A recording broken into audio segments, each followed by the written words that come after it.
النبي يا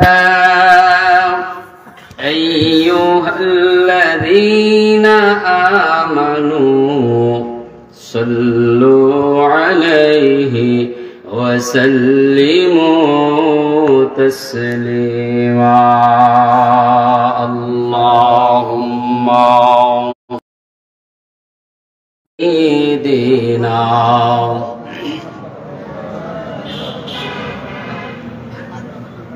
মৃত্যুর যেই দিন ডাক পড়িবে এই বাড়ি ঘর সারিতে পরনের কাফর খুলে খুলে সাদা কাফন পরাইবে আল্লাহুম্মা সাইয়্যিদিনা মাওলানা ওয়া আলা আলি সাইয়্যিদিনা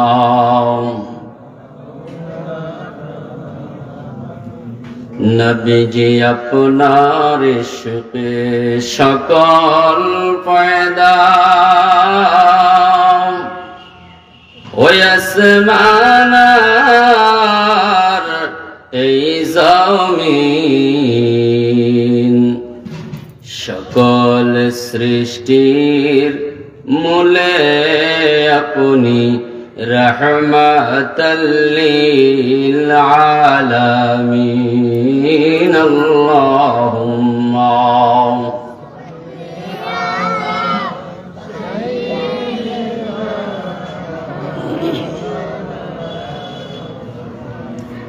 ওয়া আলা আলি সাইয়্যিদিনা। আপনাদের কি দুরূদ শরীফ পড়তে কষ্ট হচ্ছে?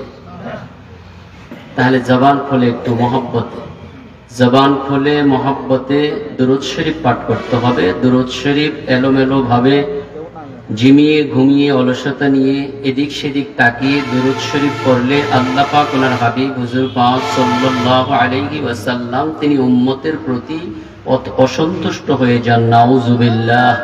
দুরূদ শরীফ অত্যন্ত আদবের সহিত পড়তে হবে। যতক্ষণ পড়ব ততক্ষণ আমরা মহব্বতে পড়তে চাই কি চাই না? জোরে বলেন, মহব্বতে পড়তে চাই কি চাই না?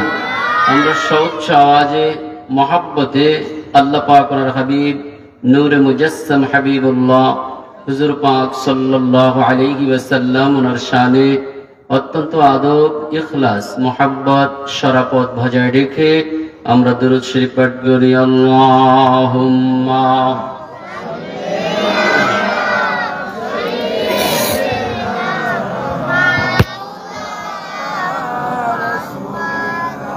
ওয়ালা ইদিনা মুসা নবীজি তোর পাহাড়ে জুতা খোলার আদেশ পান। নূর নবীজি ওনার জুতার ধুলায় আল্লাহ পাক ওনার আরশ ধন্য হয়। আল্লাহুম্মা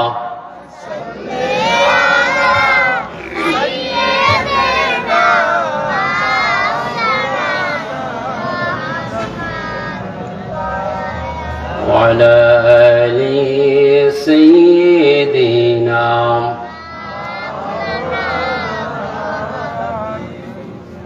জিকির করি লা ইলাহা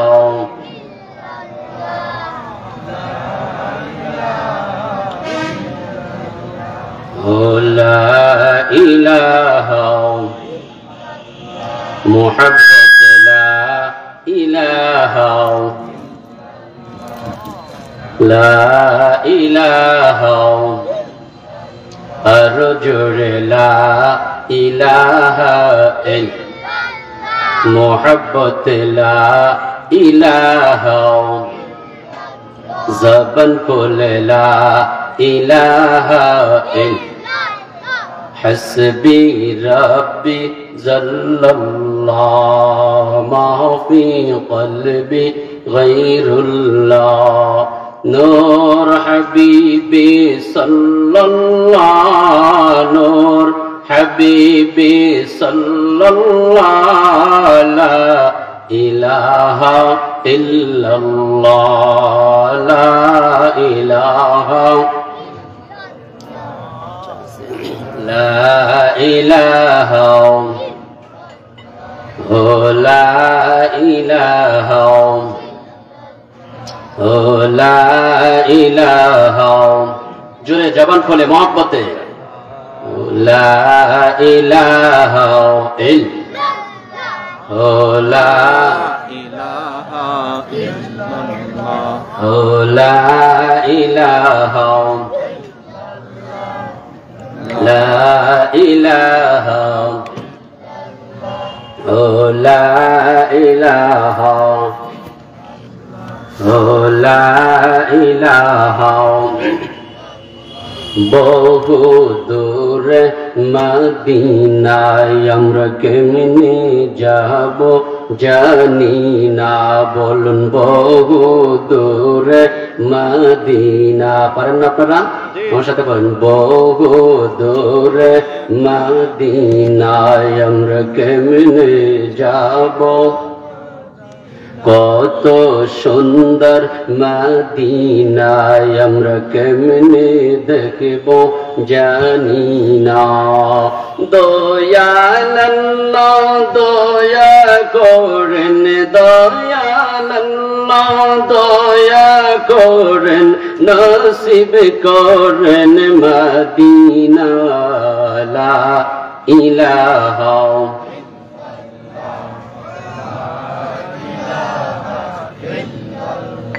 ও লা ইলাহা ও লা ইলাহা ও লা ইলাহা নামাজ রোজা সৈরো না মা বাবার খেদমত ভুইলো না নামাজ রোজা সারা যাবে মা বাবার খেদমত বাদ দেওয়া যাবে নামাজ রোজা সৈরো না বলো নামাজ রোজা সৈরো না মা বাবার খেদমত ভুইলো না নবীজির দরদ সৈরো না নবীজির দরদ সৈরো না নবীজি তোমায় বলবে না লা ইলাহা মোহাব্বতে ইলাহা ও লা ইলাহা ও লা ইলাহা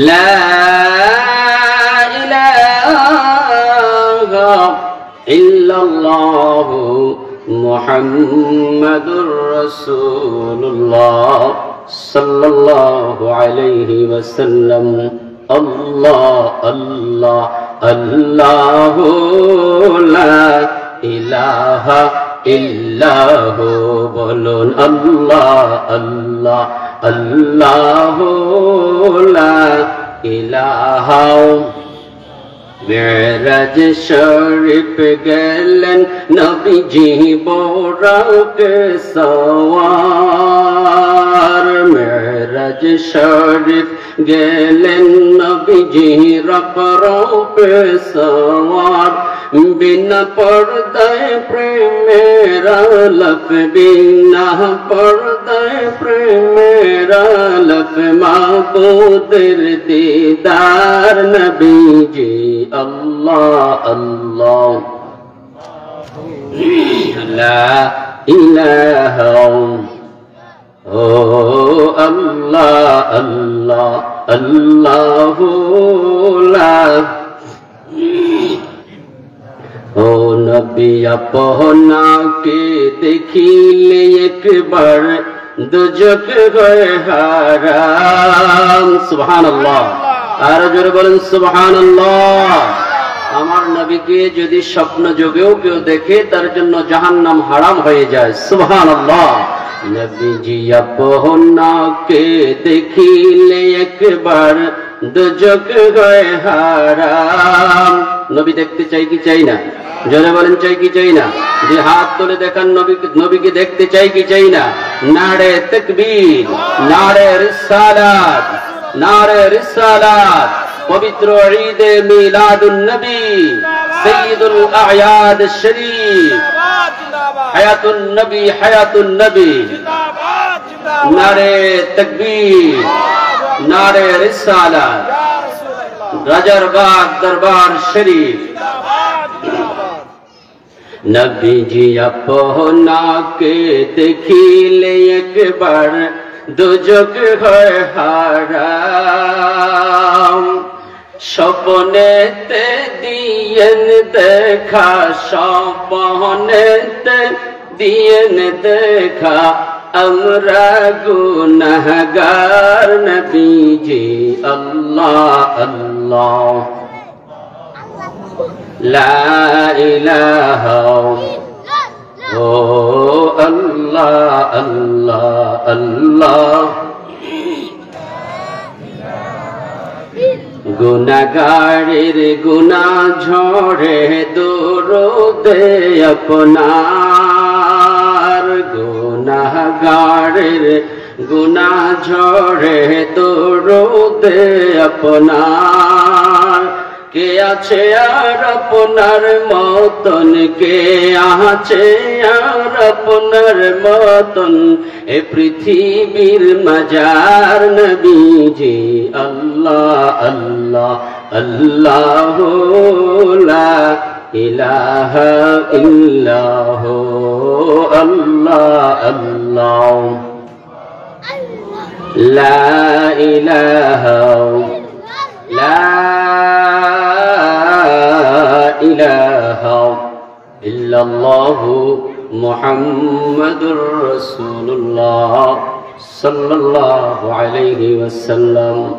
আলহামদুলিল্লাহ, সমস্ত শুকরিয়া, সানাসিফত, সকল প্রশংসা শুধুমাত্র কেবলমাত্র যিনি খালিক, যিনি মালিক, যিনি রব, যিনি আল্লাহ পাক, ওনার দরবারে। ঠিক কিনা জোরে বলুন। আল্লাহ পাক ওনার দরবারে শুকরিয়া আমরা সর্বপ্রথম আদায় করব, কারণ আল্লাহ পাক রব্বুল আলামিন তিনি আমাদেরকে খাওয়ান পড়ান, কুদরতিভাবে জমিনের মধ্যে লালন পালন করে যাচ্ছেন। অনন্তকাল ধরে ওনার বান্দা বান্দীদেরকে পর্যায়ক্রমে এইভাবে কুদরতিভাবে লালন পালন করেই যাবেন। যার হায়াতের সমাপ্তি হবে তাকে মৃত্যুদান করবেন, যাকে রাখার তিনি রাখবেন, যার যা প্রয়োজন সমস্ত কিছু তিনি সমাধা করে দিবেন। সে আল্লাহ পাক ওনার দরবারে শুকরিয়া আদায় করা দরকার আছে কিনা?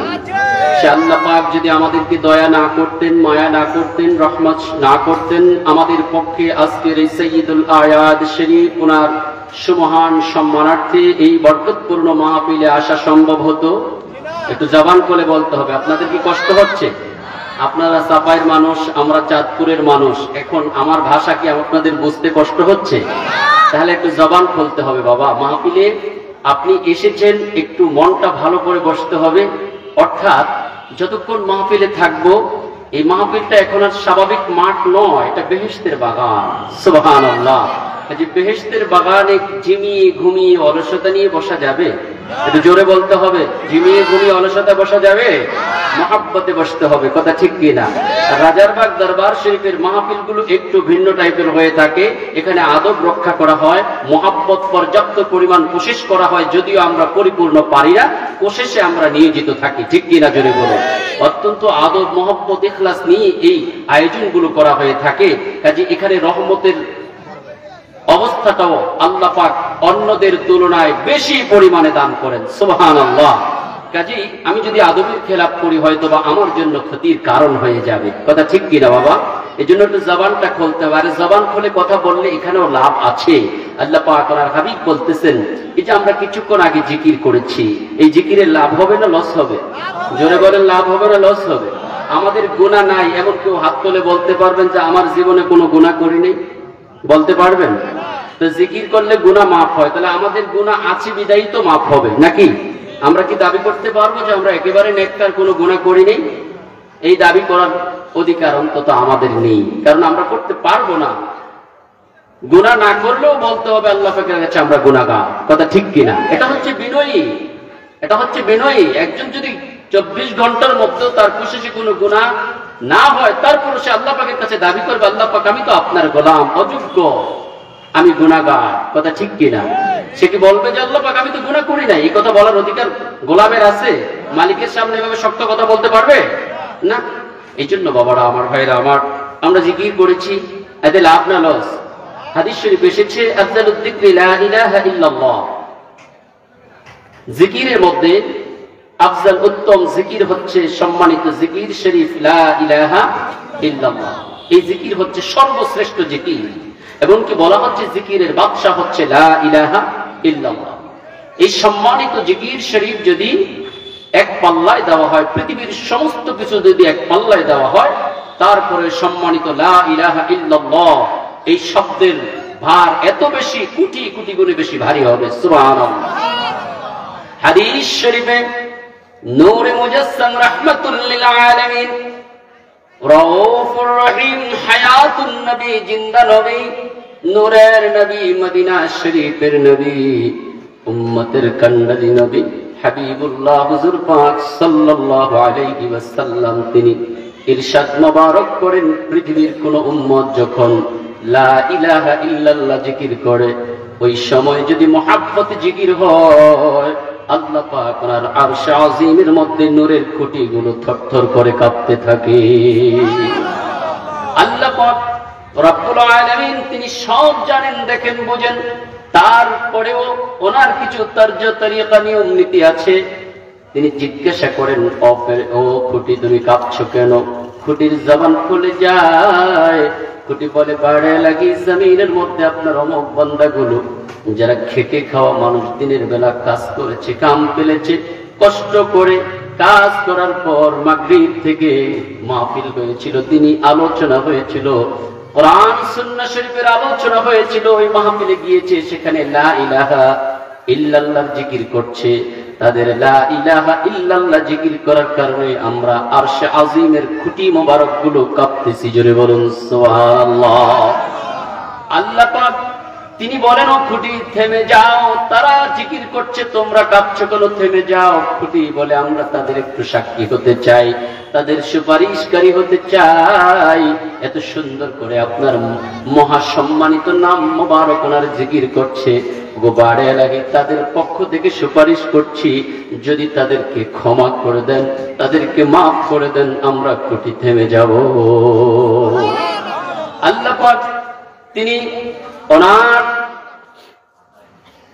রহমত মোবারক এত বেশি, এত দয়া, তিনি দয়া মোবারক প্রকাশ করে বলে, খুঁটি থেমে যাও, আমার জালালিয়তের কসম রে, খুঁটি থেমে যাও। জমিনের মধ্যে সাইয়্যিদুল আয়াত শরীফ ওনার মাহফিলে যারা আমি আল্লাহ পাক ওনার লা ইলাহা ইল্লাল্লাহ জিকির করছে, আমি তাদের জিন্দেগীর সমস্ত গুনাহগুলো মাফ করে দিলাম। তাহলে জিকিরে লাভ হয় না লস হয়? একবার যদি কেউ মুহাব্বতে বলে সুবহানাল্লাহ, এরবার কত, এর নেকি কত। আল্লাহ পাক ওনার হাবিব হুজুর পাক সাল্লাল্লাহু আলাইহি ওয়াসাল্লাম তিনি ইরশাদ মোবারক করেন, আমার কোন উম্মত যদি মুহাব্বত আদব ইখলাস নিয়ে সুবহানাল্লাহ বলে, এর ওজন এত বেশি, এর বদলা এত বেশি, আসমানের নিচে জমিনের উপরে খালি যে জায়গাটা আছে, এই জায়গাটা তার আমল নামায় নেক দ্বারা ভরে দেওয়া হয়। তাহলে সুবহানাল্লাহ বলতে কষ্ট হবে? কেউ কার্পণ্যমি করবেন? আরে আসছেন গুনাহ নিয়ে, যাবেন মাসুম হয়ে, নিষ্পাপ হয়ে, কথা ঠিক কিনা? আল্লাহ পাক কি পারেন না আমার নবীজির খাতিরে গুনাহ খাতা মাফ করে আপনাকে জান্নাতি মানুষ বানিয়ে বাড়িতে ফেরাতে পারেন কি পারেন না? সেই ক্ষমতা আমার আল্লাহ পাক ওনার আছে কিনা? কারো কাছে ধার করতে হবে, কর্জ করতে হবে ওনার? আল্লাহ পাক ওনার রহমত এত বেশি যে আল্লাহ পাক বলেন, আমার কোন কায়নাত, যত কায়নাত আমি সৃষ্টি করেছি, তাদের যা চাওয়া পাওয়া যা আছে, যা দরকার সব নিয়ে গেল আমার থেকে, আমি দিয়ে দিলাম। কতটুকু নেবেন? উদাহরণস্বরূপ বলা হচ্ছে, একটা সুই সাগরের মধ্যে, মহাসমুদ্রের মধ্যে ভিজালো, সুইটা উঠালো। আচ্ছা, সুইয়ের আঘাতে সুইটা উঠিয়ে যদি দাঁড় করানো হয়, সুইয়ের মধ্যে কতটুকু কয়েক কেজি পানি উঠবে? এক ফোঁটা পানিও না, সামান্য কিছু পানি উঠতে পারে। আল্লাহ পাক বলেন উদাহরণটা এরকমই, মহাসমুদ্র থেকে একটা সুই ভিজিয়ে উঠালে যেতটুকু পানি সুইয়ের মাথায় আসবে, আমার কুল কায়নাত আমার থেকে যদি সব তাদের চাওয়া পাওয়া নিয়ে যায়, দিয়ে দেওয়া হয়, ওই মহাসমুদ্র থেকে সুইয়ের আগায় যতটুকু পানি ওঠে তার চেয়ে বেশি নয়। সুবহানাল্লাহ। অর্থাৎ আল্লাহ পাক ওনার অশেষ অনেক বেহিসাব আছে, তিনি যত দেন সেটা আরো বেড়ে যায়। সুবহানাল্লাহ। ওনার কোনো কমতি নেই, ঘাটতি নেই। তাহলে আল্লাহ পাক আমাদেরকে মাফ করে দিক, এটা চান কি চান না? কার উসিলায় মাফ করলে বেশি খুশি হবেন? কার উসিলা দিলে? আমার নবীজির উসিলা। কথা ঠিক কিনা? এটা আল্লাহ পাক একটু বেশি খুশি হন। ওনার মাহবুব যারা আছেন, যারা লক্ষ্যস্থলগঞ্জ জামানার আছেন, যারা মহান ব্যক্তিত্ব আছেন, ওনাদের উসিলা দিয়ে যখন আল্লাহ পাকের কাছে পেশ করা হয়, আল্লাহ পাক যেহেতু ওনাদেরকে মহব্বত করেন, ওই খাতিরে আল্লাহ পাক মাফ করে দেন। সুবহানাল্লাহ। তাহলে সুবহানাল্লাহ বলতে যেন আমাদের কষ্ট না হয় বাবা, একটু জবানটা সবাইকে খুলতে হবে। মাহফিল বেশি দীর্ঘায়িত হবে না। যত সময় প্রধান অতিথি, প্রধান আকর্ষণ, প্রধান মেহমান আমাদের মাঝে তাশরিফ এনে আমাদেরকে নসিহত মোবারক পেশ করবেন, আমরা শেষ পর্যন্ত অপেক্ষা করতে রাজি আছি কিনা? জোরে বলুন। আর শেষ ভালো যার, সব ভালো তার, শেষে সুন্দরতম একটা তাবারকের ব্যবস্থা আছে। সুবহানাল্লাহ। কারণ এই মাহফিলটা কবুলকৃত একটা মাহফিল। বড় আকারের একটা গরু আপনাদের জন্য জবেহ করেছে, নবীজির নামে আকিকা দেওয়া হয়েছে। সুবহানাল্লাহ। হুজুর পাক সাল্লাল্লাহু আলাইহি ওয়াসাল্লাম ওনার নামের আকিকার গোশত খেতে রাজি আছে কিনা? আর এটা তো বরকতের জিনিস, কথা ঠিক কিনা? জোরে বলুন। এই লোকগুলোকে আল্লাহ পাক কবুল করেছেন, তারা তো পারতো তাদের কারণ নামে আকিকা দিতে পারতো, কিন্তু আমার নবীর খাতিরে নবীজির নামে আকিকা শরীফ করেছেন। সুবহানাল্লাহ। আমার যে ভাইয়েরা বাবারা এই কাজগুলো করছেন, আল্লাহ তাদেরকে অঢেল সম্পদের মালিক বানিয়ে দেন। সকলে বলুন আমিন। এবং আপনাদেরকেও যেন বানিয়ে দেন। সকলে বলুন আমিন। সবার জন্যই দোয়া হচ্ছে এবং হতেই থাকবে। এবং দোয়া করি আর না করি, যে মাহফিলে প্রবেশ করেছেন ইচ্ছার বাহিরেও আপনি পেয়ে যাবেন। সুবহানাল্লাহ। এটা এমন এক মাহফিল, এখানে কোনো কমতি নেই, ঘাটতি নেই, এটা ভরপুর আছে। যার যা প্রয়োজন সে তা নিতে পারবে, যদিও জাহিরি চক্ষু দ্বারা দেখা সম্ভব নয়। হাকিকি চক্ষু যাদের আছে তারা অনুভব করতে পারবে। আর সেটা অর্জন করতে হলে জামানার লক্ষ্যস্থলগণ ওনার সোহবতে যেতে হয়। কথা ঠিক কিনা? জোরে বলুন। যাই হোক বাবারা, আমার ভাইয়েরা আমার, আমরা এই বরকতপূর্ণ মাহফিলে আসতে পেরেছি, বসতে পেরেছি, খুশি না বেজার? কম না বেশি? আপনারা প্রথমে এই সাইডের লোকগুলো আওয়াজ দিবে। এই যে বাস আছে এর এই পাশে যারা আছেন আপনারা আওয়াজ দিবেন। আমরা খুশি না বেজার? এবার আপনারা বন্ধ থাকবে। এই পাশে যারা আছে, এই পাশে লোক একটু বেশি আছে, দেখি আওয়াজ কেমন হয়। আমরা আসতে পেরেছি এই জন্য খুশি না বেজার? আওয়াজ কোন সাইডের বেশি হয়েছে? এই সাইডে একটু তুলনামূলক বেশি হয়েছে। এবার দুই দল একসাথে আমরা দিব। খুশি না বেজার? কম না বেশি? আলহামদুলিল্লাহ। এবার একটু কিছু প্রকাশ পেয়েছে যে জজবা, মহব্বত, আদব, ইখলাস কিছু না কিছু আছে এই এলাকাবাসীর। সুবহানাল্লাহ। তাহলে আমরা জীবনের সর্বশক্তি প্রয়োগ করে আল্লাহ পাকের শুকরিয়া আদায় করব। কার? জোরে বলেন কার? আবার বলতে হবে কার? আমাদেরকে খাওয়ান কে? পড়ান কে? লালন পালন করেন কে? জমিতে পাঠিয়েছেন কে? আবার নিয়ে যাবেন কে? তাহলে সে আল্লাহ পাকের শুকরিয়া চলবে কি চলবে না? জোরে বলেন চলবে কি চলবে না? সে আল্লাহ পাক ওনার শুকরিয়া আদায় করলে তিনি খুশি হবেন না বেজার হবেন? তিনি যদি খুশি হন তিনি তো আমাদের মালিক। কথা ঠিক কিনা? তিনি যদি খুশি হন আমাদের কোনো অভাব থাকতে পারে? আর ওনাকে অখুশি করেছি বিদায়ী তো আজকে মানুষের ধারে ধারে ঘুরতে হয়। কথা ঠিক কিনা? জোরে বলুন। তাহলে আমরা ওনাকে খুশি করতেই হবে, যে কোনো পদ্ধতিতে হোক। শরীয়ত সম্মত যত পদ্ধতি আছে, যত নিয়ম আছে, যত সিস্টেম আছে, যত তর্জ তরিকা আছে, সেই তর্জ তরিকায় আমরা আল্লাহ পাককে খুশি করতেই হবে। কারণ আল্লাহ পাক বলেছেন আল্লাহু ওয়া রাসূলুহু আহাqqu আন ইউরদুহু ইন কানু মুমিনিন।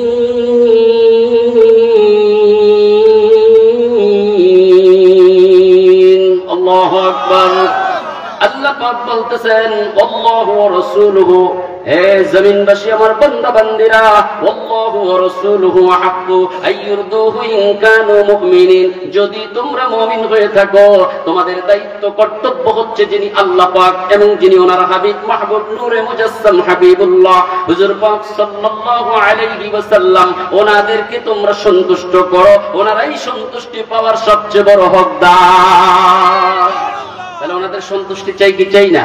ওনাদের সন্তুষ্টির লক্ষ্যে আমরা সর্বপ্রথম আল্লাহ পাক আপনার কাছে আমরা আমাদের মাথাকে নিচু করে শুকরিয়া আদায় করছি। আপনি আমাদের এই শুকরিয়াকে কবুল করুন, সকলে বলুন আমিন। সবাই সউচ্চ আওয়াজে বলি আলহামদুলিল্লাহ, আরো জোরে বলি আলহামদুলিল্লাহ। লক্ষ কোটি সালাত সালাম সাইয়্যিদুল মুরসালিন ইমামুল মুরসালিন খাতামুন নবিয়্যিন রাউফুর রহিম হায়াতুন নবী জিন্দা নবী নূরের নবী মদিনা শরীফের নবী গায়বের খবর দেনে ওয়ালা নবী হাজির নাজির নবী হাবিবুল্লাহ হুজুর পাক সাল্লাল্লাহু আলাইহি ওয়াসাল্লাম, ওনার উম্মত হওয়াতে আমরা খুশি না বেজার? কেউ কি বেজার আছি? নবীজির উম্মত হয়েছে এই জন্য বেজার আছে কিনা? কিছু কিছু লোক থাকতে পারে, যাই হোক এটা তার ব্যাপার, কথা ঠিক কিনা? কারণ ৭৩ ফেরকা হবে, ৭২টা জাহান্নামী, একটা মাত্র জান্নাতি। তাহলে কারো কষ্ট হতে পারে, কিন্তু আমাদের কোনো কষ্ট আছে? জোরে বলেন কষ্ট আছে? নবীর উম্মত হওয়াতে কি লাভ হবে? আল্লাহ পাক ওনার হাবিব হুজুর পাক সাল্লাল্লাহু আলাইহি ওয়াসাল্লাম শ্রেষ্ঠ নবী, আলা নবী, কথা ঠিক কিনা? জোরে বলুন। উনি এমন এক নবী, সকল নবীরা আমার নবীজির উম্মতের অন্তর্ভুক্ত, জোরে বলুন সুবহানাল্লাহ। আল্লাহ পাক ছাড়া সব কিছু আমার নবীর উম্মতের অন্তর্ভুক্ত, কথা ঠিক কিনা? জোরে বলুন। আল্লাহ পাক রব্বুল আলামিন হুজুর পাক সাল্লাল্লাহু আলাইহি ওয়াসাল্লাম, আল্লাহ পাক রব্বুল আলামিন হুজুর পাক সাল্লাল্লাহু আলাইহি ওয়াসাল্লাম ওনাকে বলেছেন ওয়া মা আরসালনাকা ইল্লা রাহমাতাল লিল আলামিন। হাবিব, ওগো হাবিব, ওগো মাহবুব, আপনাকে আমি তামাম আলমের জন্য রহমত স্বরূপ প্রেরণ করেছি। তামাম আলমের জন্য, এই নবীর উম্মত হওয়ার জন্য বাবা আদম আলাইহিস সালাতু ওয়াস সালাম থেকে শুরু করে হযরত ঈসা আলাইহিস সালাতু ওয়াস সালাম পর্যন্ত ১,২৬,০০০ নবী রাসূল, মতান্তরে ২,২৬,০০০ নবী রাসূল আলাইহিমুস সালামগণ, ওনারা প্রত্যেকেই দোয়া মোবারক করেছেন, বাড়ে ইলাহি আমরা যদি নবী না হইয়া আখিরি নবী রাহমাতুল লিল আলামিন ওনার উম্মত হতে পারতাম, আমাদের জন্য কতই না সৌভাগ্য হতো।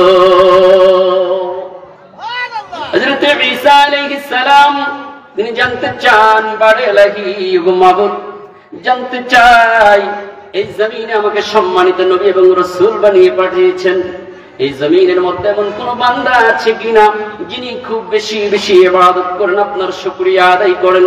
আল্লাহ পাক বললেন সামনে যান, অগ্রসর হন। তিনি সামনে যা গেলেন, বলে একটি পাথর আছে, আপনার হাত মোবারক একটি লাঠি মোবারক আছে, আপনার সম্মানিত লাঠি মোবারক দ্বারা পাথর মোবারক স্পর্শ করুন, তার জবাব পেয়ে যাবেন। সম্মানিত রাসূল হযরত ঈসা আলাইহিস সালাম তিনি ওনার লাঠি মোবারক দ্বারা পাথর মোবারককে স্পর্শ করলেন, পাথরটির সাথে সাথে ২ টুকরা হয়ে যায়। পাথর যখন ২ ভাগ হয়ে যায়, তিনি দেখতে পেলেন পাথরের মধ্যে অন্য কিছু নেই, পাথরের মধ্যে বসে আছেন একজন দরবেশ সাহেব, বনি ইসরাইলের একজন দরবেশ সাহেব, একটি তাসবিহ মোবারক হাতে নিয়ে তিনি বসে বসে আল্লাহ পাক ওনার জিকির করছে। যেই জিকিরের নাম মোবারক আমার সাথে বলুন, লা ইলাহা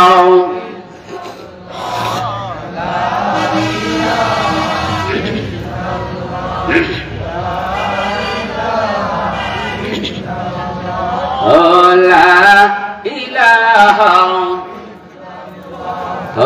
লা ইলাহা লা ইলাহা ইল্লাল্লাহু মুহাম্মাদুর রাসূলুল্লাহ সাল্লাল্লাহু আলাইহি ওয়াসাল্লাম। আপনাদের কি কষ্ট হচ্ছে? জোরে বলতে হবে, কষ্ট হচ্ছে? বাবারা আমার, ভাইরা আমার, হযরত রূহুল্লাহ আলাইহিস সালাম তিনি বললেন, বাড়ে লাগি পাথরের মধ্যে মানুষ কোত্থেকে আসলো? কেন এসেছে, কোন আমলের বিনিময়ে এসেছে জানতে চাই। আল্লাহ পাক বললেন, ওগো সম্মানিত রাসূল, আপনি ওই ব্যক্তিকে প্রশ্ন করুন, আপনার জবাবগুলো দিয়ে দিবে। প্রশ্ন করা হলো, ব্যক্তি আপনার পরিচয় কি, আপনি কোত্থেকে এসেছেন, কতদিন যাবত এখানে আসলেন? কারণ পাথরের মধ্যে মানুষ থাকা এটা তো স্বাভাবিক কথা নয়, কথা ঠিক কিনা জোরে বলুন। একটা পাথর ভাঙতে গেলে কত শক্তি প্রয়োগ করতে হয়, কত কষ্ট হয়। আর ওই পাথরের মধ্যে বসে আছে একজন দরবেশ সাহেব, তিনি প্রশ্ন করেন। দরবেশ সাহেব জবাব দিলেন, এই পাথরের মধ্যে আমি আজকে একদিন নয়, 2 দিন নয়, এই পাথরের মধ্যে অবস্থান করছি আজ থেকে 400 বছর পূর্বে। 400 বছর যাবত এই পাথরের মধ্যে আমার অবস্থান। প্রশ্ন করা হলো, খাদ্য খান কোত্থেকে? বলে, কুদরতি ভাবে একটি ফল আসে, আমি এটা খেয়ে জীবন যাপন করি। বলে, কি আমল রয়েছে যে আমলের বিনিময়ে একজন পাথরের মধ্যে থাকতে পারে? জানা দরকার আছে কিনা? আমলটা কি? এমন কি আমল যে পাথরকে ছিদ্র করে দেওয়া হয়, পাথরের মধ্যে মানুষ থেকে ইবাদত করতে পারে? এমন কি ইবাদত আছে? ব্যক্তি বললেন, দরবেশ সাহেব বললেন, আমার তেমন কোনো আমল নেই, আমার তেমন কোনো আমল নেই। আমার একজন বৃদ্ধা জয়ীফা দুর্বলা মা ছিলেন। কে ছিলেন? বৃদ্ধা জয়ীফা দুর্বলা মা ছিলেন, যেই মায়ের খেদমত করার মতো আমি ছাড়া কেউ ছিল না। মার যখন যা প্রয়োজন হতো, যা দরকার হতো, তা যখন যা চাইতো আমি সাথে সাথে পুরা করে দিতাম, আমি পুরা করে দিতাম। মা আমার প্রতি সন্তুষ্ট হলেন, সন্তুষ্ট হয়ে দোয়া করলেন, বারে লাগি আমার সন্তান আমাকে যখন যা চাই আমাকে তাই দিয়ে দেয়। রব্বুল আলামিন আমার সন্তান যখন আপনার কাছে যা চাবে আপনি তা তার আশা পুরা করে দিয়েন, আমার সন্তানকে সর্বোচ্চ মর্যাদা দিয়েন। তখন জলিলুল কদর রাসূল ঈসা আলাইহিস সালাম যখন প্রশ্ন করলেন, তিনি জবাব দিলেন, আমার মার দোয়ার বদৌলতে পাথরের মধ্যে 400 বছর যাবত ইবাদত করতে পারছি। হযরত ঈসা আলাইহিস সালাম আল্লাহ পাক ওনার সানা সিফত করতে লাগলেন, বড়ে লাগি আপনার অজস্র শুকরিয়া, আপনার এমন বান্দা এখনো জমিনে আছেন যিনি পাথরের মধ্যে 400 বছর ইবাদত করছেন।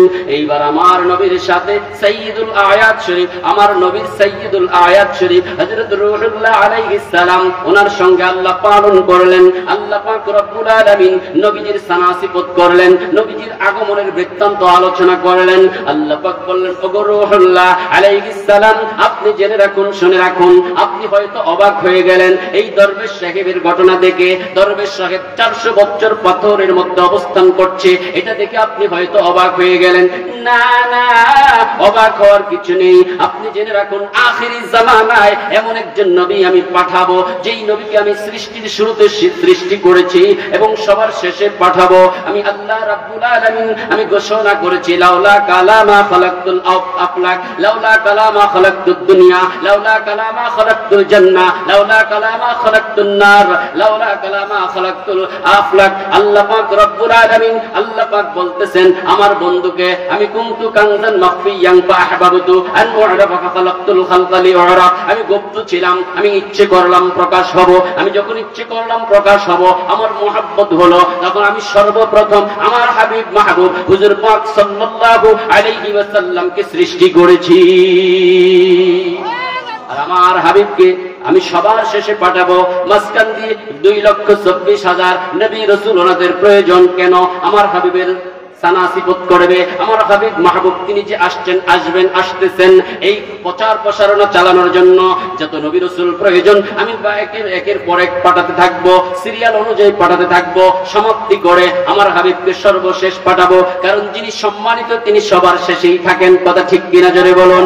আল্লাহ পাক নবী রাসূলদেরকে পাঠালেন, আপনারা আমার হাবিব হুজুর পাক সাল্লাল্লাহু আলাইহি ওয়াসাল্লাম ওনার সানা সিফত করুন। আল্লাহ পাক ওনার নবীগণ পর্যায়ক্রমে সানা সিফত করলেন, ঘোষণা করলেন। আসমানি কিতাবগুলোতে প্রমাণ রয়েছে আসতেছেন। কে আসতেছেন? যিনি সৃষ্টি না হলে কিছুই সৃষ্টি হতো না। আল্লাহ পাক ওনার হাবিব বলতেছেন, আউয়ালু মা খালাকাল্লাহু নূরি ওয়া কুল্লু শাইইন মিন নূরি। আল্লাহ পাক রব্বুল আলামিন সর্বপ্রথম আমার নূর মুবারক সৃষ্টি করেছেন, আর আমার কুল্লু শাইইন মিন নূরি, আমার নূর মুবারক থেকে সব কিছু সৃষ্টি করেছেন। দুরূদ আল্লাহুম্মা সাল্লি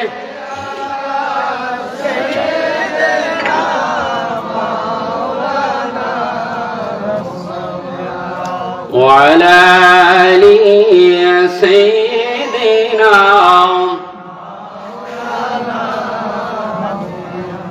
اللهم صل على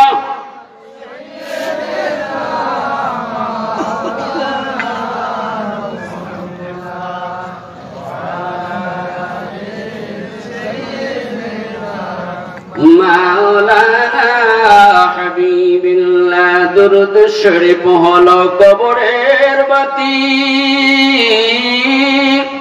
درود পড়ো সব জনায় درود ছাড়া কবরে গেলে নবীজির দিদার পাইবা না আল্লাহুম্মা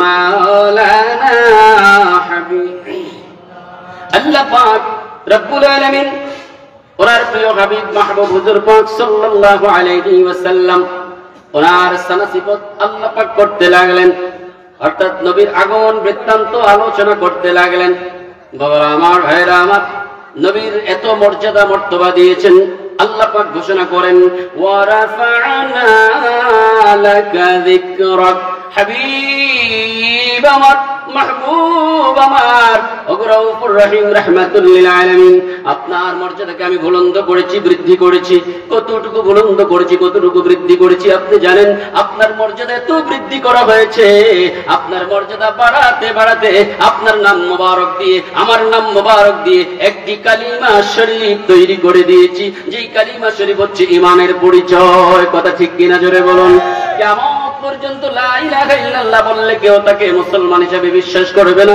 কোন বিধর্মী কোন অমুসলিম যদি বলে আমি তোমাদের মুসলমান ভাই বলে তুমি কালিমা শরীফ পড়ছো কিনা যদি বলে লা ইলাহা ইল্লাল্লাহ তাকে মুসলমান হিসেবে মানবে না যখন বলবে প্রকাশ্যে মুহাম্মাদুর রাসূলুল্লাহ সাল্লাল্লাহু আলাইহি ওয়াসাল্লাম এই মুহাম্মদ সাল্লাল্লাহু আলাইহি সাল্লাম ওনার নাম মোবারকের এত পাওয়ার কিছুক্ষণ আগে ছিল বেঈমান কিছুক্ষণ আগে ছিল অমুসলিম যখনই পাঠ করলো অন্তর থেকে মহব্বতে প্রকাশ্যে পাঠ করলো সাথে সাথে তাকে বেঈমান থেকে ঈমানদার বানায়া দেয় কথা ঠিক কিনা জোরে বলুন হুজুর পাক সাল্লাল্লাহু আলাইহি ওয়াসাল্লাম এত মর্যাদাবান আল্লাহ পাক রব্বুল আলামিন বললেন ওগো আমার জলিলুল কদর রাসূল হযরত ঈসা আলাইহিস সালাম আপনি জেনে রাখুন শুনে রাখুন আপনি জেনে রাখুন শুনে রাখুন আখিরি জামানায় আমার এমন একজন নবীর আগমন ঘটবে যেই নবী না হলে আপনাকেও সৃষ্টি করতাম না আপনি জেনে রাখুন শুনে রাখুন আমার নবীকে তো আমি মর্যাদা দিয়েছি মর্তবা দিয়েছি পাওয়ার দিয়েছি ফজিলত দিয়েছি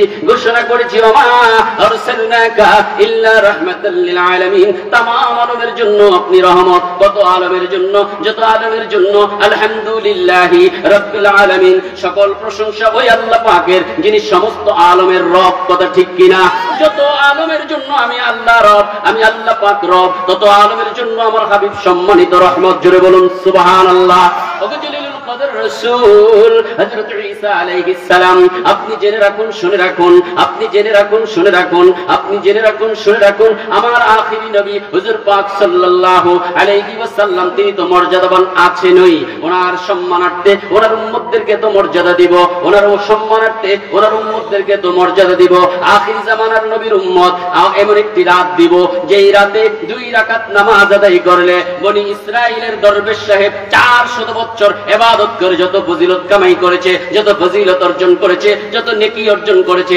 এক জায়গায় রাখা হবে আমার আখিরি নবীর উম্মত যদি এমন একটি রাত দিব যেই রাতে 2 রাকাত নামাজ পড়লে ওই দরবেশ সাহেবের 400 বছরের যত নেকি হবে তার চেয়ে কোটি কোটি গুণে বেশি নেকি হবে আমার আখিরি নবীর সম্মানার্থে আখিরি নবীর উম্মতকে এমন একটি রাত দিব ওই রাতে মাত্র 2 রাকাত নফল আদায় করলে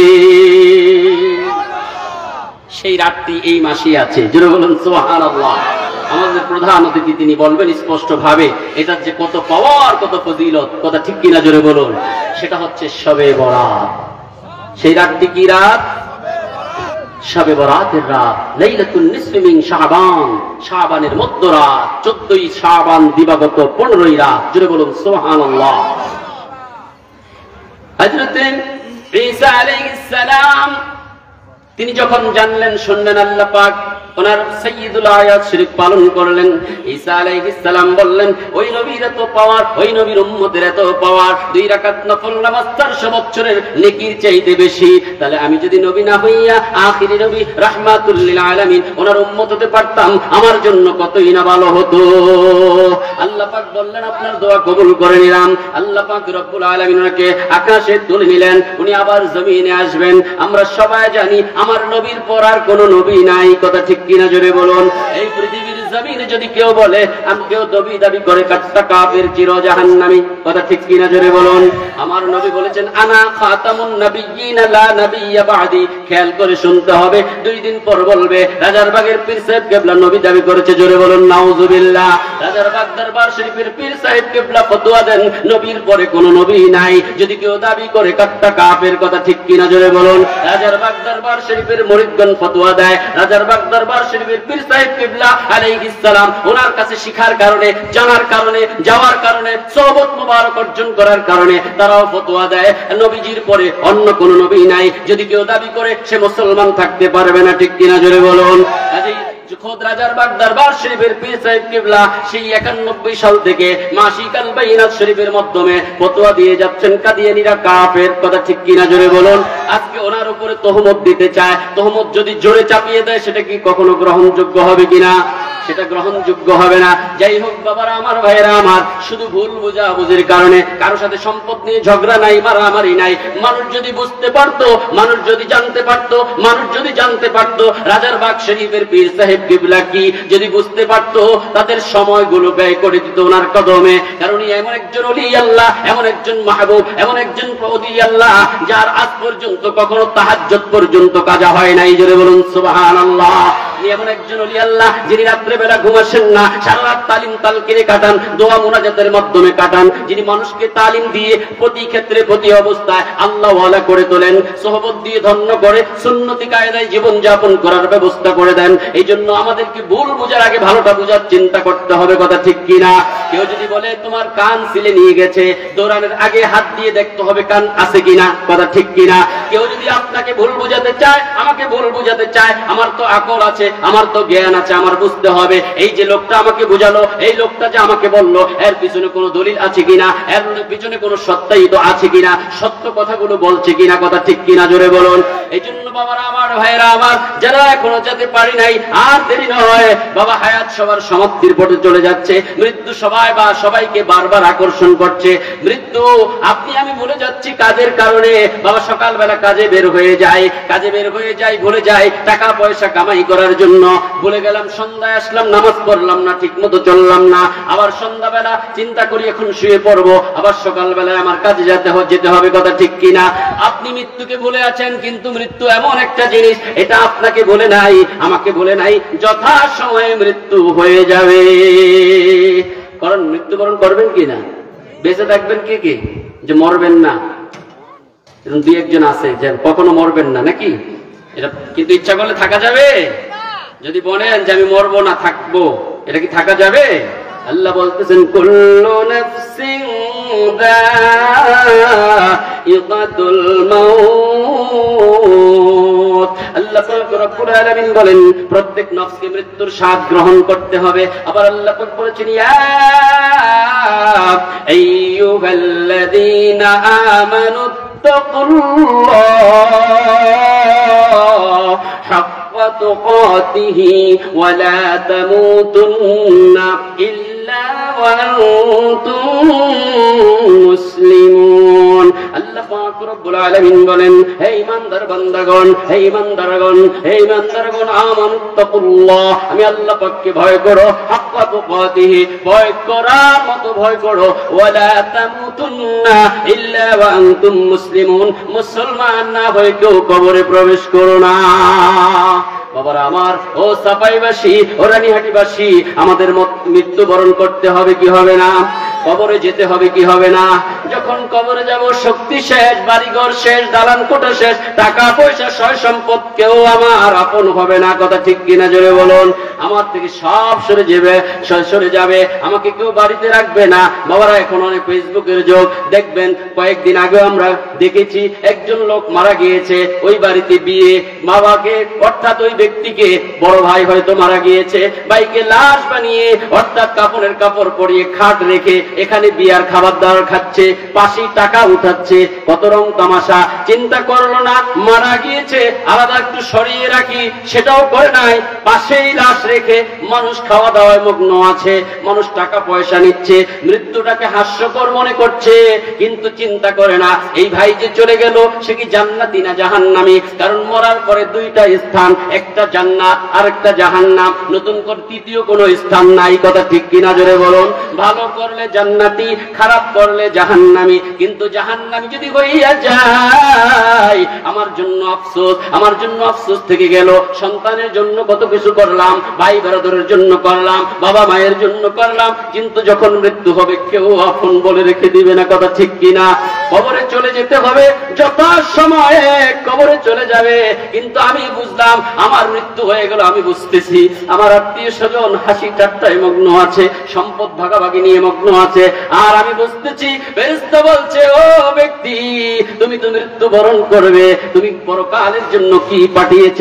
কারণ জমিনে তো তুমি ঘর করার জন্য 2 বছর আগ থেকে 5 বছর আগ থেকে টাকা জমাতে থাকো, এখন যে পরকালের ঘরে এসেছো, পরকালের বাড়িতে এসেছো, কত আগ থেকে নেকি জমিয়েছ, দেখা যাবে নেকির জন্য আমি জিরো হয়ে গিয়েছি। কথা ঠিক কিনা?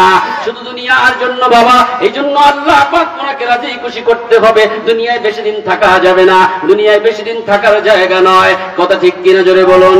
এই দুনিয়া মুসাফির খানা মানুষ জানো না, এই দুনিয়া মুসাফির খানা মানুষ জানো না, কেহ আগে কেহ পরে রওয়ানা, কেহ আগে কেহ পরে রওয়ানা। ঠিক কিনা জোরে বলুন। কেউ আগে যাবে কেউ পরে যাবে। বাবা আমাদেরকে মৃত্যুবরণ করতে হবে। কথা ঠিক কিনা জোরে বলুন। যাই হোক বাবার আমার চলে যাই হযরত ঈসা আলাইহিস সালাম, তিনি বললেন বাড়ে লাগি আপনার শুকরিয়া। এমন এক বান্দা এখনো আছে যিনি বেশি বেশি শুকরিয়া আদায় করে। আল্লাহ পাক বললেন আখিরি জামানার নবীর উম্মতের 2 রাকাত নফল ইবাদত তার চেয়ে বেশি ফজিলত। এই তখন ঈসা আলাইহিস সালাম বললেন ওগো বাড়ে লাগি, আমি যদি আপনার হাবিবের এত সানাসিবতে তো মর্যাদা মর্তবা দিয়েছেন, আমি যদি নবী না হইয়া আখিরি নবীর উম্মত হতাম কতই না ভালো হতো। জোরে বলুন সুবহানাল্লাহ। আলহামদুলিল্লাহ আমাদের মাঝে এমন এক ব্যক্তিত্ব আসতেছেন, আপনাদের এই এলাকার এই জেলার গৌরব। জোরে বলুন সুবহানাল্লাহ। আল্লামা সুফি মোহাম্মদ হাফিজুর রহমান খান, যিনি আজকের এই মাহফিলের সভাপতি, আজকের এই মাহফিলের সম্মানিত সভাপতি। জোরে বলুন সুবহানাল্লাহ। একজন এমন ব্যক্তিত্ব, সুফি অর্থাৎ ইবাদতকারী এবং সঠিক কথা বলনেওয়ালা। একমাত্র এই জিনিসগুলো অর্জন হয়েছে রাজারবাগ দরবার শরীফের মামদু মুর্শিদ কিবলা আলাইহিস সালাম ওনার উসিলায়। জোরে বলুন সুবহানাল্লাহ। তিনি আমাদের মাঝে উপস্থিত হয়েছেন। যাই হোক আমি যেটা বলতেছিলাম বাবা, আল্লাহ পাক ওনার হাবিব হুজুর পাক সাল্লাল্লাহু আলাইহি ওয়াসাল্লাম ওনার উম্মত হওয়াতে খুশি না বেজার? কম না বেশি? মনে হচ্ছে একটু কম কম। হাত তুলে দেখাই খুশি কে কে? হাত তোলেন তো দেখি কে কে খুশি আছেন। নারে তাকবীর। এই সাইড আগে আওয়াজ হবে, এই সাইড পরে হবে। নারে তাকবীর। এবার এই সাইড হবে, এই সাইড বন্ধ থাকবে। নারে তাকবীর। এবার 2 সাইড মিলে হবে। নারে তাকবীর। নারে রিসালাত। পবিত্র ঈদে মিলাদে হাবিবুল্লাহ সাল্লাল্লাহু আলাইহি সাল্লাম, সাইয়্যিদুল আয়াদ শরীফ, রাজারবাগ দরবার শরীফ। আল্লাহ পাক কবুল করুক, সকলে বলুন আমিন। আখিরি নবীর উম্মত হয়েছে, এজন্য শুকরিয়া আদায় করা দরকার আছে কিনা? আসুন আমরা শুকরিয়া আদায় করি, জীবনের সর্বশক্তি প্রয়োগ করি নবীর খাতিরে, নবীর মহব্বতে। সকলে বলি আলহামদুলিল্লাহ। আরো জোরে বলি আলহামদুলিল্লাহ। আল্লাহ পাক বলেন রিদওয়ানুম মিনাল্লাহি আকবার, সবচেয়ে বড় নিয়ামত আল্লাহ পাক ওনার সন্তুষ্টি মোবারক। কথা ঠিক কিনা জোরে বলুন। আল্লাহ পাক ওনার সন্তুষ্টি মোবারক অর্জন করা, এটা হচ্ছে নিয়ামতের মধ্যে সবচেয়ে বড় নিয়ামত।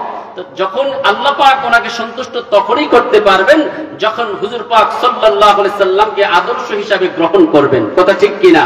তাহলে আল্লাহ পাককে পেতে হলে আল্লাহ পাক ওনার হাবিবকে পেতে হবে, আবার আল্লাহ পাক ওনার হাবিব হুজুর পাক সাল্লাল্লাহু আলাইহি ওয়াসাল্লাম ওনাকে পেতে হলে যিনারা আল্লাহ পাক ওনার ওলি, কারণ আমরা নবীকে সরাসরি পাবো না। কথা ঠিক কিনা? ওনাকে পেতে হলে ওনার যারা নায়েব, ওনার যারা মুহাব্বতের হক্কানি রব্বানি আলেম, ওনাদের মধ্যে অন্যতম একজন ব্যক্তিত্ব হচ্ছেন ঢাকা রাজারবাগ দরবার শরীফের মুর্শিদ কিবলা আলাইহিস সালাম। জোরে বলুন সুবহানাল্লাহ। যার সোহবত মোবারক পেলেই একজন মানুষের পরিবর্তন হয়ে যায় অসংখ্য অগণিত গুণে। সুবহানাল্লাহ। তার মধ্যে সুন্নাত জারি হয়ে যায়, তার কলবে আল্লাহ পাক ওনার জিকির জারি হয়, তার মধ্যে অন্তরের মধ্যে পরিবর্তন হয়, জাহিরি ভাবেও পরিবর্তন হয়, ইমানের পরিবর্তন, ইমানের মজবুততা চলে আসে। জোরে বলুন সুবহানাল্লাহ। এজন্য বাবারা আমার, ভাইয়েরা আমার, আল্লাহ পাক ওনার হাবিব সাল্লাল্লাহু আলাইহি সাল্লামকে পেতে হলে মহান মুজাদ্দিদগণকেও গ্রহণ করতে হবে, ওনাদের সোহবতে যেতে হবে, তখনই সহজে পাওয়া সম্ভব। যেটা আল্লাহ পাক বলতেছেন, ওয়াল্লাহু ওয়া রাসূলুহু আহাক্কু আন ইউরদুহু ইন কানু মুমিনিন। তোমরা যদি মুমিন হয়ে থাকো, তোমরা যদি মুমিন হয়ে থাকো, তোমরা চিন্তিত হয়ে না, তোমরা পেরেশান হয়ে না, তোমরাই কামিয়াবি অর্জন করবে যদি তোমরা মুমিন হতে পারো। যদি মুমিন হওয়া যায় তাহলে আমাদের চিন্তার কোনো কারণ নাই। যদি কারণ নেই, আল্লাহ পাক বলতেছেন যারা মুমিন হবে তাদের কি হবে? ইন্নাল্লাযীনা আমানু ওয়া আমিলুস সালিহাতি কানাত লাহুম জান্নাতুল ফিরদাউসি নুজুলা। আল্লাহ পাক বলতেছেন, ও আমার বান্দারা, ইন্নাল্লাযীনা আমানু, নিশ্চয়ই যারা ঈমান এনেছে, ওয়া আমিলুস সালিহাতি কানাত লাহুম জান্নাতুল ফিরদাউসি নুজুলা, নিশ্চয়ই আমি আল্লাহ পাক রব্বুল আলামিন আমার ওই বান্দাদেরকে যারা ঈমান এনেছে এবং আমলে সালেহ করেছে, আমি তাদেরকে মেহমানদারির ব্যবস্থা করব, সম্মানিত জান্নাত, সর্বোচ্চ জান্নাত, সর্বশ্রেষ্ঠ জান্নাত, জান্নাতুল ফেরদাউসের মেহমান তাদেরকে বানিয়ে দিব। জান্নাতে যেতে চাই কি চাই না? এই আওয়াজে যাওয়া যাবে? জান্নাতে যাওয়ার মনে ইচ্ছা নাই। জান্নাতে যেতে চাই কি চাই না? জোরে বলেন, চাই কি চাই না? তাহলে আমলে ঈমান আনতে হবে, আমলে সালেহ করতে হবে। আমলে সালেহ করতে হলেই আল্লাহ পাক ওনার ওলিদের প্রয়োজন। কথা ঠিক কিনা? জোরে বলুন। ওনারা ছাড়া আমলে সালেহ কেউ অর্জন করতে পারবে না। যাই হোক বাবারা আমার, ভাইরা আমার, আমাকে বলা হয়েছিল পিতামাতার হক সম্পর্কে কিছু কথা বলা, আমি সেখানে চলে যাচ্ছি। যথাসময় আমাদের প্রধান অতিথি চলে আসবে। পিতামাতা সম্পর্কে আলোচনা শুনতে চাই কি চাই না? কারণ পিতামাতা আমাদের জন্য এক মহান নেয়ামত। কথা ঠিক কিনা? আজকে পিতামাতা সন্তানের কাছে অনেক অবহেলিত। কথা ঠিক কিনা? জোরে বলুন। সন্তান আজকে বোঝে না, জানে না বাবার কত কদর, মায়ের কত কদর। কথা ঠিক কিনা? জোরে বলুন। মা এমন এক নেয়ামত, এই মা শব্দটা আল্লাহ পাক রব্বুল আলামিনের মধ্যে তো মধু রেখেছেন। বাবারা আমার, ভাইরা আমার, কারো মা যদি বাড়িতে থাকে, যখন আপনি অসুস্থ হয়ে যান, অসুস্থ হওয়ার পরেও পৃথিবীর কত মানুষ দোয়া করবে, আপনি যত ইতমিনান হবেন, তার চেয়ে বেশি আপনার মা যদি আপনার মাথায় হাতটুকু বুলিয়ে দেয়, আপনার মাথাটা ধুয়ে দেয়, তার চেয়ে বেশি ইতমিনান আপনি হয়ে যাবেন। কথা ঠিক কিনা? জোরে বলুন। মা এত মহান নেয়ামত। ওই মা যাদের আছে তারা এখন যদিও না বুঝি, মা যখন চক্ষু বন্ধ করবে বাবা, কবর দেশে চলে যাবে, পর জগতে চলে যাবে, তখন হয়তো বুঝবো, কিন্তু বুঝে কোনো কাজ হবে না। কথা ঠিক কিনা? জোরে বলুন। আল্লাহ পাক রব্বুল আলামিন তিনি বলতেছেন, ওয়া কাদা রাব্বুকা আল্লা তা'বুদু ইল্লা ইয়্যাহু ওয়া বিল ওয়ালিদাইনি ইহসানা। আল্লাহ পাক বলতেছেন, আমি তোমাদেরকে আদেশ করছি, আমি তোমাদেরকে আদেশ করছি। সে আল্লাহ পাক বলতেছেন যে আল্লাহ পাক ছাড়া কারো ইবাদত করা যাবে? আল্লাহ পাক ছাড়া কারো ইবাদত করা যাবে? আমরা আল্লাহর ইবাদত করতে চাই কি চাই না? জোরে বলেন, চাই কি চাই না? আল্লাহ পাক বলতেছেন আল্লাহ পাক ছাড়া কারো ইবাদত করা যাবে না। তারপরে আদেশ করছেন, ওয়া বিল ওয়ালিদাইনি ইহসানা, তোমার পিতামাতার প্রতি সৎ ব্যবহার করো, ইহসান করো, দয়ার নজরে তাকাও, তাদেরকে দয়া করো, তাদেরকে মায়া করো, তাদেরকে মহাব্বত করো, তাদেরকে সম্মান করো, তাদের খেদমত করো, তাদেরকে ইজ্জত করো, নরম সুরে তাদের সঙ্গে কথা বলো। কথা ঠিক কিনা? বলেছেন কে? জোরে বলতে হবে, কে বলেছেন? কিন্তু আজকে দেখা যায় বাড়িয়ে বাড়িয়ে মায়ের সঙ্গে বাবার সঙ্গে যত আদবের খেলাপ কথা হয়, ধমকের সুরে কথা হয়, যেটা বলার অপেক্ষা রাখে না। এই জন্য আজকে মানুষ দেখবেন কাজে বরকত পাচ্ছে না। কথা ঠিক কিনা? মা অসন্তুষ্ট হয়ে আছে, বাবা অসন্তুষ্ট হয়ে আছে। কথা ঠিক কিনা জোরে বলুন। অথচ মার দোয়ার কারণে কেউ নবীজির জান্নাতের কোন নবীদের জান্নাতের বন্ধু পর্যন্ত হয়ে যায়, সুবহানাল্লাহ। আবার মায়ের অভিশাপের কারণে জাহান্নামের টুকরা হয়ে যায়, জোরে বলুন নাউযুবিল্লাহি মিন জালিক। আল্লাহ পাক রব্বুল আলামিন ওনার সম্মানিত রাসূল হযরত মুসা কালিমুল্লাহ আলাইহিস সালাম তিনি বলেন, আমি একদিন আল্লাহ পাক ওনার মোবারক আদেশে এক জায়গায় সফর করতে করতে গেলাম। সফর করে আমি ক্লান্ত শান্ত হয়ে গেলাম।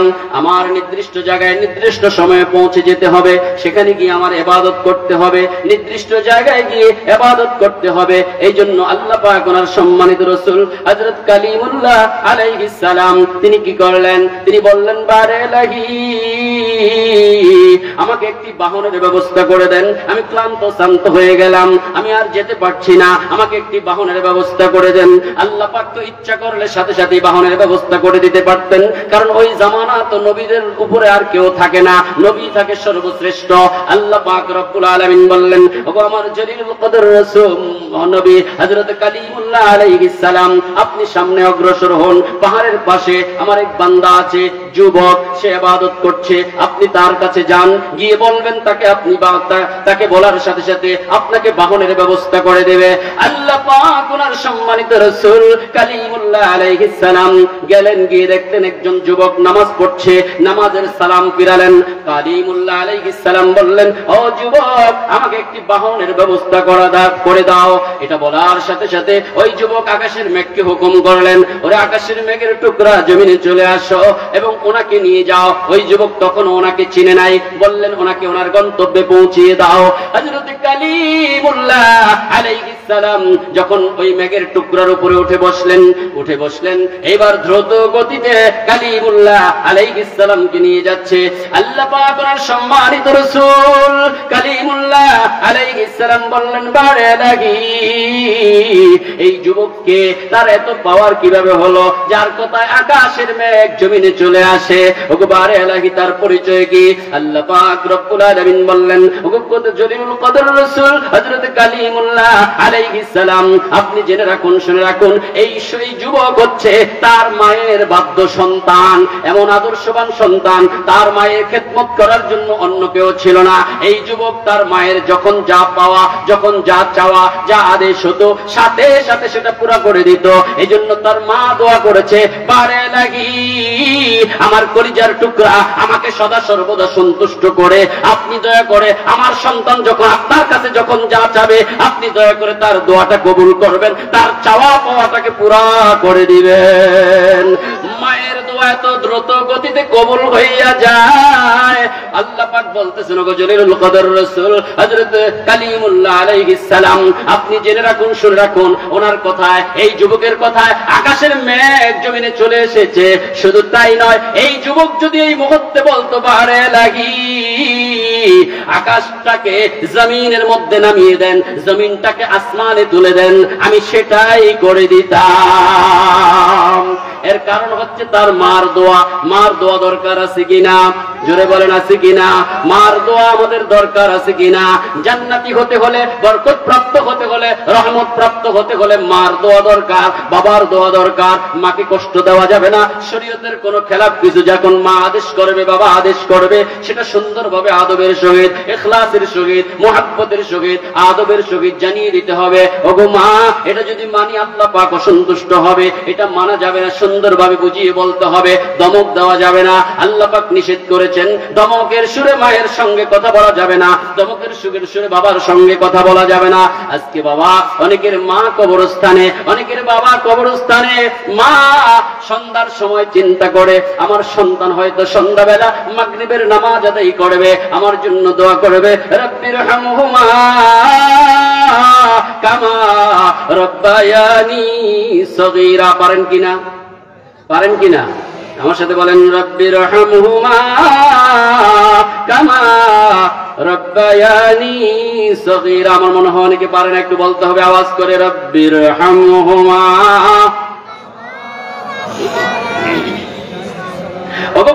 এলাহি ওগবার এলাহি, মা কবরে থেকে চায় আমি দুনিয়ার জমিনে সন্তান রেখে এসেছি, আমার আত্মীয় স্বজন রেখে এসেছি, আমি বড় অসহায়। কারণ হাদিস শরীফে এসেছে আল মাইয়িতু কাল গারিক, মৃত ব্যক্তি ডুবন্ত ব্যক্তির ন্যায়। যখন কোন লঞ্চ জাহাজ ডুবে যায় ওই পানির নিচে তলিয়ে যায়, তলিয়ে যাওয়ার পর চেষ্টা করে কিছু পেলে সেটাকে ধরে বাঁচতে চায় কি চায় না, জোরে বলুন। যা ধরতে পারে চেষ্টা করে হয়তো এটা ধরে আমি একটু বাঁচতে পারবো, কিন্তু দেখা যায় অনেকে হাবুডুবু খেতে খেতে মারা যায়, কথা ঠিক কিনা, জোরে বলুন। বাবারা আমার, ভাইরা আমার, হাদিস কিতাবের মধ্যে এসেছে আল মাইয়িতু কাল গারিক, মৃত ব্যক্তি ডুবন্ত ব্যক্তির ন্যায়। লঞ্চ জাহাজ ডুবে গেলে যেমন মানুষ ডুবে যায়, কোন খড়কুটা কিছু পেলে ধরে বাঁচতে চায়, তদ্রূপ কবরের মধ্যে মানুষ ডুবন্ত কষ্টে আছে, কোনো আমল করা যায় না, কথা ঠিক কিনা, জোরে বলুন। আমল বন্ধ হইয়া যায়, আমল করতে চাইলো আর করতে পারবে না, কথা ঠিক কিনা, জোরে বলুন। অসহায় হয়ে গেল, বাবা চলে গেল, মা চলে গেল, কবরে থেকে তাকিয়ে আছে জমিনবাসীর উপরে, সন্তানের উপরে। ও সন্তান, তোমাকে ছাড়া আমি খাই নাই পড়ি নাই। ও সন্তান, ও কলিজার টুকরা, বহু ভালো ভালো খাবার এসেছিল, আমি খাই নাই, সবাইকে বন্টন করে দিয়েছি। আমি জানি তুমি খেলাধুলা করে অথবা কোথার থেকে এসে আবার চাইতে পারো ওই খাবারটা, যদি না দিই কান্নাকাটি করবে। সবাই খেয়েছে, আমি মায়ের মুখে দিতে পারি না, আমি ভুলে যাই নাই তোমাকে। আমি জানি আমার খাওয়ার চাইতে আমার কলিজার টুকরা সন্তানকে আরো খুশি করতে হবে, কথা ঠিক কিনা। মা বাবা এত মহান, মা 10 মাস 10 দিন পেটে ধারণ করে অনেক কষ্ট ভোগ করে, আর একজন বাবা আপনাকে আমাকে মৃত্যু পর্যন্ত চলার জন্য, মৃত্যু পর্যন্ত, অর্থাৎ তিনি চেষ্টা করে যায়, মৃত্যু নিকটে চলে এসেছে, তারপরেও চেষ্টা করে আমার সন্তান যেন সুন্দরভাবে জীবন যাপন করতে পারে, প্রতিষ্ঠিত করার কোশিশ করে, কি করে না। আজ থেকে 20-30 বছর আগেও এমন অবস্থা ছিল বাবা, অনেক বাড়িতে খাবার নাই, অনেক বাড়িতে কষ্টে জীবন যাপন করেছে, মানুষগুলো কত কষ্ট করে খেটে খেয়ে কাজ করত, কথা ঠিক কিনা। বেতন কম ছিল, বদলা কম ছিল, এই জন্য মানুষ কি করত, অনেক বৃদ্ধ বাবারা, আপনাদের মতো বড় বড় বাবারা সন্তানের জন্য আহার তৈরি করার জন্য, সন্তানের ব্যবস্থা করার জন্য আল্লাহ পাক তো আপনার দায়িত্বে দিয়েছে, আপনার সন্তানকে ব্যবস্থা তো করতেই হবে। নেমে গিয়ে দিনভর কত কষ্ট করেছেন, টাকাটা দেওয়ার পরে বাড়িতে এসে বাজার করেছেন, চাল কিনেছেন, ডাল কিনেছেন, যা প্রয়োজন কিনেছেন, নিজের একজোড়া জুতা ভালো কিনেন নাই, কথা ঠিক কিনা। সন্তান জুতার আর্য করেছে, স্কুলে যেতে হবে, জুতা প্রয়োজন, দামি জুতা কেস প্রয়োজন, অথবা অন্য কিছু দাবি করেছে, আপনার শার্ট চেয়েছে, জামা চেয়েছে, বিভিন্ন কিছু চেয়েছে। এখনের সন্তানরা তো মোটর সাইকেল চায়, অনেক দামি কিছু চায়, এগুলো পূরণ করতে হয়। এগুলো পূরণ করতে গিয়ে বাবা ভালো একটি কাপড় পরতে পারে না। আজ থেকে 10-12-15-20 বছর আগে একজন বাবা এরকম হতো যে বাবা সন্তানের জন্য জুতা আনতে যায়, নিজের পা খালি, মাইলকে মাইল হেঁটে বাজারে যাচ্ছে, খালি পায়ে হেঁটে বাবা সন্তানের জন্য জুতা আনতে যায়, কথা ঠিক কিনা। বাবা জুতা কিনে না, আমি যদি কিনে ফেলি টাকা খরচ হয়ে যাবে, আমার সন্তানের কিভাবে আমি খরচটা জোগাড় করব। ওই বাবা আজকে যাদের কবরে শুয়ে তাকিয়ে আছে আপনার দিকে, আপনার জুতা কিনে দিত যিনি, আপনার সব দায়িত্ব নিয়েছিল যিনি, ওই বাবা কবরে, ওই মা কবরে তাকিয়ে তাকিয়ে বলছে, ওর সন্তান আমি অপেক্ষায় আছি, হয়তো ফজরের সময় উঠে তুমি মসজিদে যাবে। ওর সন্তান মসজিদে গিয়ে নামাজ পড়বে, নামাজ পড়ে দুটি হাত তুলে দোয়া করবে, কিন্তু দেখা গেল সকালে উঠলো না, ঘুম তাকে গায়েল করে ফেলেছে। গাফেল হওয়ার কারণে ঘুম তাকে গাফেল করে ফেলেছে, ঘুম তাকে নামাজ থেকে বঞ্চিত করে দিয়েছে।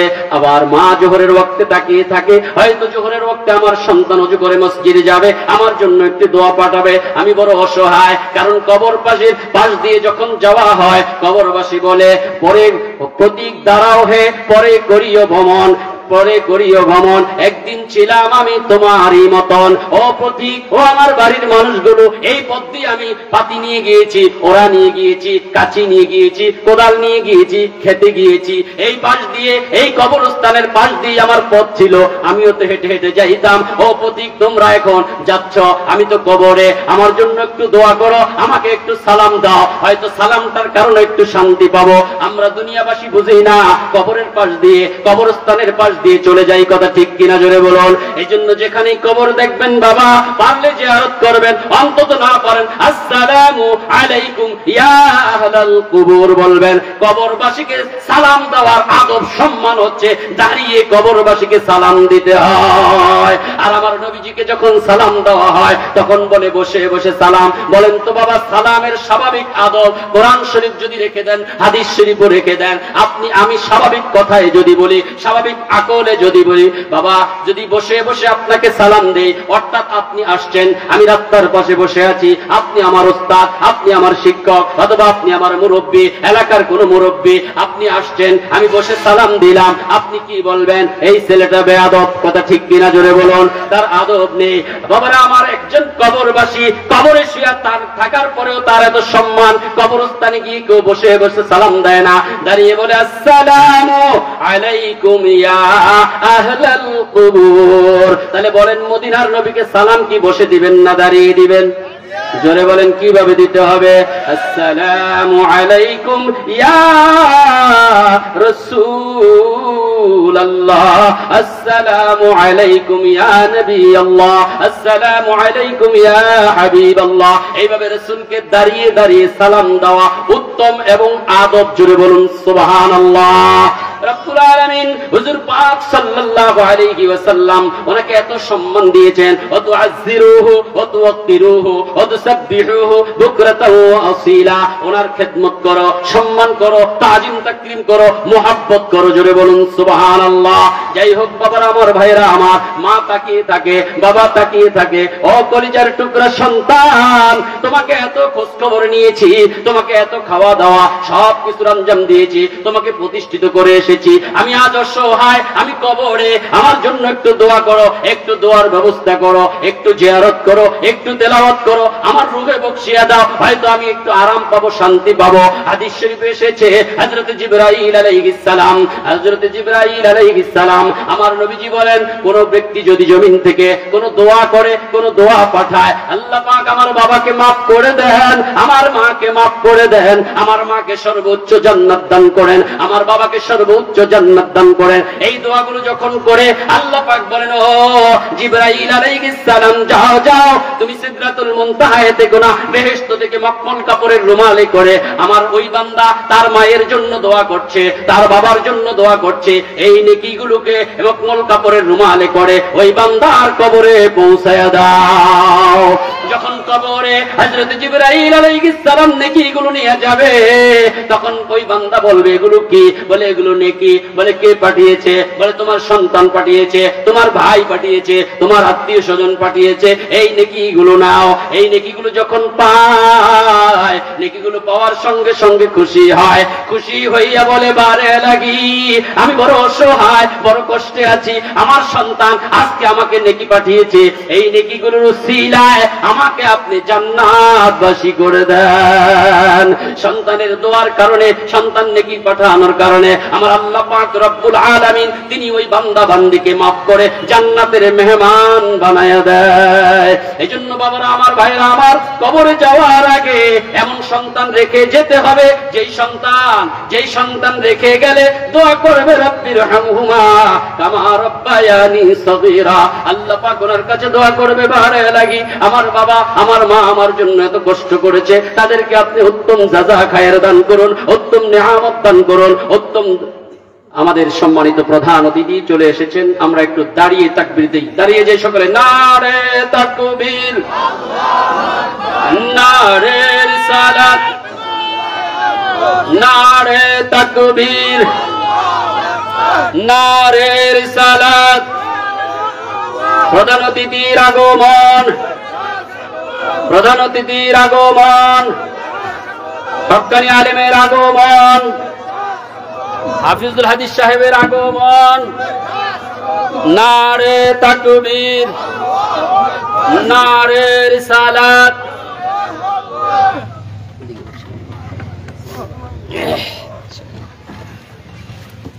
আলহামদুলিল্লাহ, আমাদের সম্মানিত প্রধান অতিথি, প্রধান মেহমান, প্রধান আকর্ষণ তিনি আমাদের মাঝে উপস্থিত হয়েছেন, যিনি কিছুক্ষণের মধ্যেই মোবারকময় বরকতপূর্ণ নসিহত। সবাই বসে যান, বরকতময় নসিহত আমাদের মাঝে পেশ করবেন। আমরা ওনার নসিহতগুলো শেষ পর্যন্ত শুনবো এবং সে অনুযায়ী আমল করব। আল্লাহ পাক যেন আমাদেরকে আল্লাহওয়ালা করে দেন। মা বোনরা প্যান্ডেলে আছেন, আমি জানি যতটুকু আমরা দেখেছি সারা বাংলাদেশে আমরা যাই, সমস্ত নেক কাজের মধ্যে পুরুষদের চাইতে মা বোনেরা বেশি এগিয়ে আছে। কথা ঠিক কিনা? মা বোনেরা খুব আগ্রহ ভরে ওনারা চান কিছু নেক কাজ করেন। সেই নেক কাজের উসিলা আজকের মাহফিল থেকে আমাদেরকে কিছু দিক নির্দেশনা দেওয়া হবে। সামনে পবিত্র শবে বরাত রয়েছে, যেই শবে বরাতে সকলের ভাগ্য পরিবর্তন হবে, ভাগ্য পরিবর্তনের রজনী।